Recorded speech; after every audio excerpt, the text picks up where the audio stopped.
शुमाली वज़ीरिस्तान में शहीद लेफ्टिनेंट मोहम्मद हसन अशरफ शहीद की नमाज जनाजा लाहौर गैरेजन में अदा कर दी गई। वज़ीर आज़म शहबाज शरीफ, वफाकी वज़रा, आला फौजी और सिविल हुक्काम और शहीद के लवाहिकीन की शिरकत। वज़ीर आज़म ने कहा, अजीम कुर्बानी हमारे बेटों की बहादुरी की एक और मिसाल है। कौम मुसल्लह अफवाज के साथ गैर मुतसलसल यकजहती के लिए मुत्तहिद है।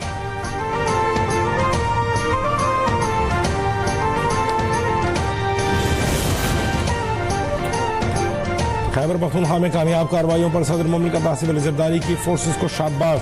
दहशतगर्दों का कला कमा करने पर फोर्सेस की बहादुरी को सराहा। कहा, कौम बहादुर शोहदा की कुर्बानियों को हमेशा याद रखेगी।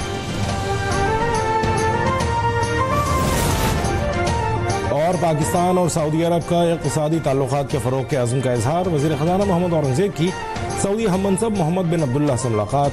दोनों ममालिक का इक़्तिसादी ताउन, तिजारत, सरमाकारी का फ़रोग़ और मुश्तरका खुशहाली के अज़्म का यादा। स्ट्रेटेजिक शराकतदारी को मज़ीद मुस्तहकम करने के अज़्म का इजहार। हेल्थ केयर प्रोफेशनल्स की बेहतरीन मुमकिन तरबियत यकीनी बनाएंगे। शहरियों को काबिल रसाई और सस्ते इलाज के लिए अस्पतालों को अपग्रेड कर रहे हैं। वज़ीर आला सिंध मुराद अली शाह का वादा। International radiology society of Pakistan की सालाना कॉन्फ्रेंस से खिताब में कहा, शोबे सेहत में पब्लिक प्राइवेट पार्टनरशिप को बढ़ाने के लिए काम कर रहे हैं।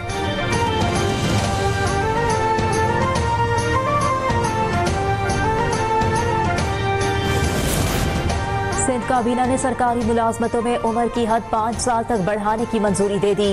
वज़ीर इत्तलात सिंध शजी इनाम मेमन कहते हैं, गवर्नर सिंध के एतराज़ात मुस्तरद करके काबीना ने यूनिवर्सिटीज एंड बोर्ड तरमीमी बिल 2025 पास किया है। पीर के रोज ये बिल दोबारा सिंध असेंबली में पेश किया जाएगा।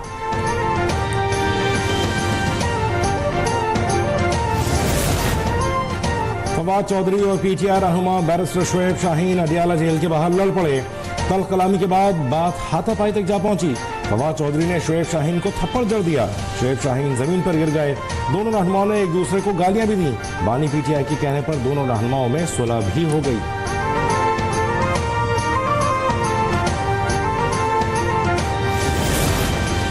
कराची में डिफेंसिव वार के बाद कत्ल किए जाने वाले नौजवान मुस्तफा के केस में नया इंकिशाफ।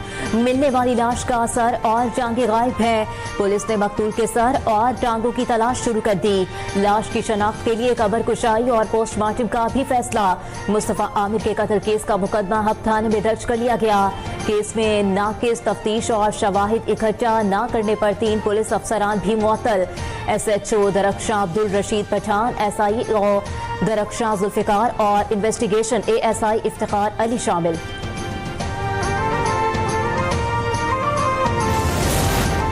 मुस्तफा कत्ल केस में नया मोड़। मुल्जिम अरमगान और मुस्तफा के दरमियान झगड़े का सबब बनने वाली लड़की के बैरून मुल्क चले जाने का इंकशाफ। पुलिस के मुताबिक लड़की 12 जनवरी को बैरून मुल्क चली गई थी। केस के लिए उसका बयान जरूरी है। लड़की से इंटरपोल के जरिए राबते के लिए कोशिशें जारी।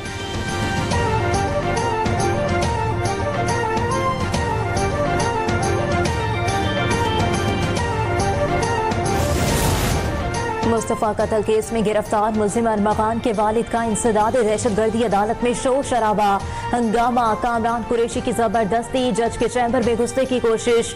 कहा, मैं अमरीकी शहरी हूँ, मुझे जज से मिलना है।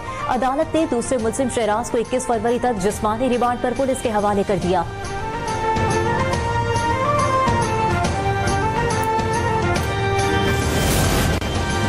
कराची में ट्रैफिक हादसात का सिलसिला थम न सका। नॉर्थ नाजिमाबाद में बस की टक्कर से 2 मोटरसाइकिल सवार जाँ बहक। रेस्क्यू हुकाम के मुताबिक नुसरत भुट्टो कॉलोनी के करीब तेज रफ्तार बस ने मोटरसाइकिल सवारों को कुचल दिया। 25 साल उस्मान और 12 साल आतिफ जाँ बहक हो गए। ड्राइवर मौके से फरार।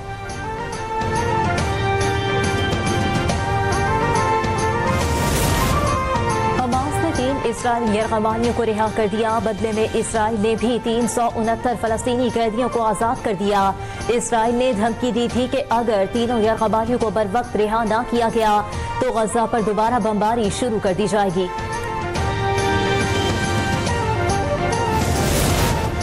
लबनान, गजा और शाम के मुतासरीन के लिए 24वीं इमदादी खेप रवाना कर दी गई। वज़ीर आज़म की हिदायत पर गजा, लबनान और शाम के लिए इमदाद की फराहमी का सिलसिला जारी है।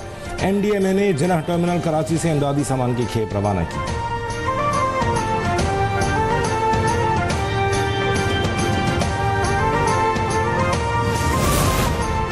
राजनपुर पुलिस की कामयाब कार्रवाई। कच्चे से अगवा किए गए शहरी को बाहिफाजत बाजियाब करा लिया।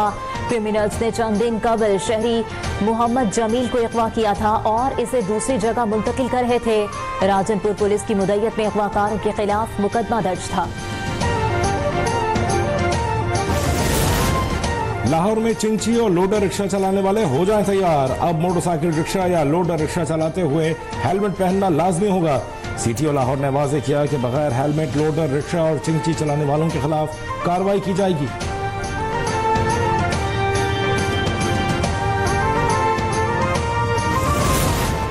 वाशिंगटन में ट्रंप के साथ मुश्तरका प्रेस कॉन्फ्रेंस में मोदी की नाही आया। मोदी को अपनी बात वाज़ेह करने के लिए पर्चियों का सहारा लेना पड़ा। ट्रंप से गुफ्तगू में मोदी पर्चियां देख देख कर पढ़ता रहा। मोदी की हरकत पर वहां मौजूद मीडिया नुमाइंदे हंस पड़े।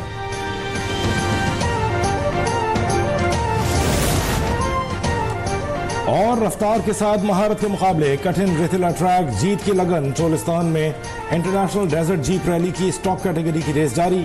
मुल्की और गैर मुल्की और खवातीन रेसर समेत 70 से ज्यादा गाड़ियां शामिल। रेसर्स को 220 किलोमीटर का कठिन ट्रैक अबूर करना है।